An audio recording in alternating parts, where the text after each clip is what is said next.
Alors en général, dans l'agriculture classique, hein, il y a l'agriculture classique organique, certifiée agriculture biologique, tout ça. Bien sûr, on intègre des semis de luzerne, des semis de trèfle, des semis de fève, c'est très bien, hein, ça fonctionne. Moi, j'en ai déjà, et je fais en sorte d'amplifier ça chaque année. Donc j'essaye si je dois faucher avant que la baisse ait fait ses graines pour se ressemer, je laisse des îlots pour que ça puisse se ressemer. Et la fougère me sert majoritairement pour mon paillage.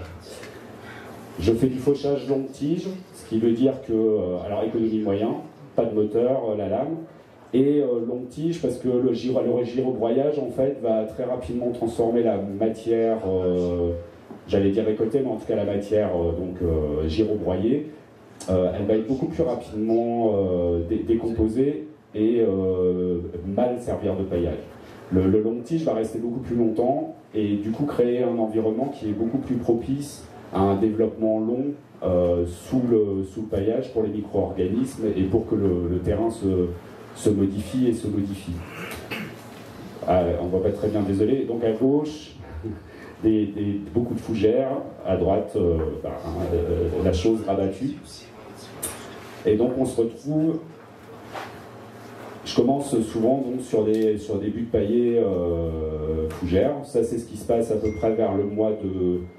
Suivant les années sont très différentes, mais avril, mai. L'année dernière, quand j'étais venu faire la présentation, j'avais fauché quasiment à la mi-mai. Cette année, j'ai fauché beaucoup plus tôt, alors que les fougères étaient un peu moins à la fin de leur développement. L'idée étant de voir quel est le moment optimal pour faire ça. La préparation des plants, alors c'est là que parfois il y a une serre. À gauche, c'est un autre projet, mais c'est pour montrer. Je vais vous parler de quelque chose à propos des semis. Mais donc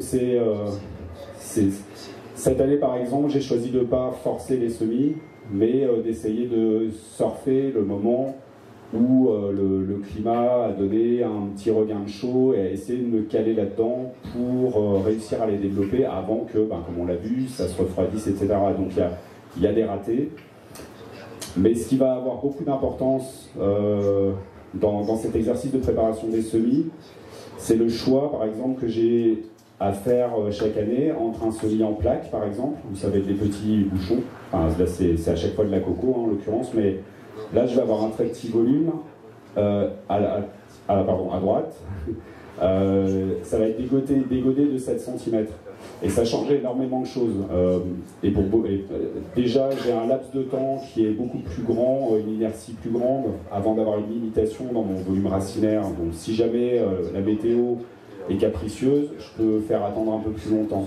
Le chanvre a des réactions assez fortes à la limitation racinaire et va s'étioler très très rapidement.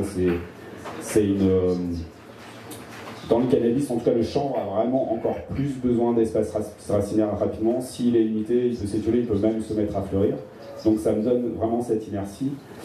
Et le fait de garder les plantes en pot un peu plus longtemps, en fait, un godet va... avant d'être en sol, en fait, le godet me permet d'avoir, au niveau de la température, une plus grande facilité à réchauffer la masse racinaire. Donc en fait, si vous mettez en pleine terre à la même saison, il est possible que le sol soit froid alors qu'il y a du soleil. Si je suis en godet, enfin c'est tout bête, hein, je pense que vous savez ça, mais ça se voit vraiment et c'est très très important et à prendre en compte pour moi, au moins dans le ressenti de la culture, pour que ça puisse se caler et que j'ai de l'inertie pour ne pas me rater. De quoi? Pardon. Ah, le semis en pot, pardon. Ouais, en pot. Ouais, en pot, en godet ou en plaque. Ouais. Ici les plaques et là les godets. Là, celui-là, c'était un semis avril photographié. Là, je suis les deux, c'est le même substrat, mais ici, c'est des plaques avec des godets de petite dimension. Là, le semis avait été fait début juin. Là, c'était début juin. Ouais. C'est une plante qui a une croissance extrêmement rapide, semée trop tôt, à parfois pas d'intérêt. Et donc, pour ce qui est de la gamme que j'utilise, et bien, ça va être le Pro Organic Grow et Bloom. Ça, c'est vraiment la base de l'engrais. Pour la préparation de sol, j'ai très peu enrichi, j'enrichis très peu. pour différentes raisons. C'est surtout parce que j'ai envie de maîtriser l'azote. Le terrain est très pauvre et je veux maîtriser l'azote, entre autres pour la floraison et la qualité des fleurs à la fin. Si j'enrichis vraiment par exemple au fumier de manière traditionnelle et que je dépasse les doses et que je me retrouve avec des plantes très vertes à la fin, c'est pas ce que je veux obtenir. Je ne veux pas des plantes qui vont faire de la feuille dans tous les sens.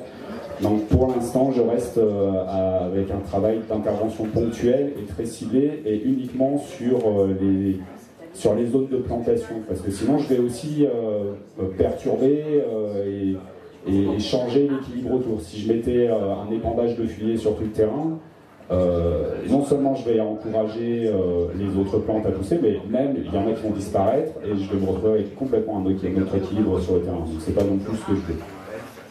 Donc il y a le pro-organique pour ce qui est de l'engrais, surtout en intervention au début, histoire que tout se mette en route et que les plantes trouvent leur place.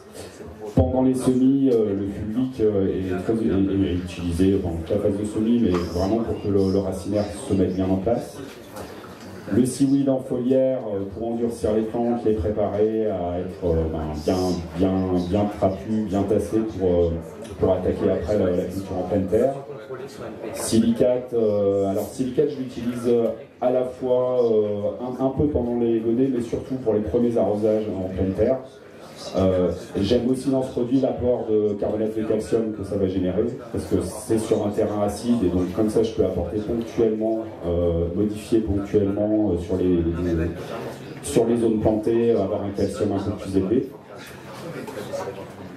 Et là il n'est pas en photo, mais il y a l'acide humique aussi, donc l'humique que j'utilise aussi. Et lui, je l'utilise pareil dans les premiers arrosages en pleine terre et dans les derniers arrosages sur les godets. Parce qu'en fait, l'humique a vraiment, pour moi, le gros intérêt au niveau de la rétention en eau. En fait, le sol va complètement se comporter différemment. Je vais avoir l'eau qui va partir un peu moins vite.